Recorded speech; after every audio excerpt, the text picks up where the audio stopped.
Welcome, here I've got Xiaomi Redmi Note 9 and I'm gonna show you how to allow the camera app to scan QR codes at this device. So at first we have to tap on the camera button here to open it, and as you can see, for now we are in the standard photo mode.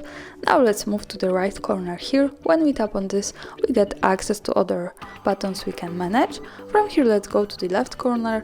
When we tap on this, we can open the advanced camera settings.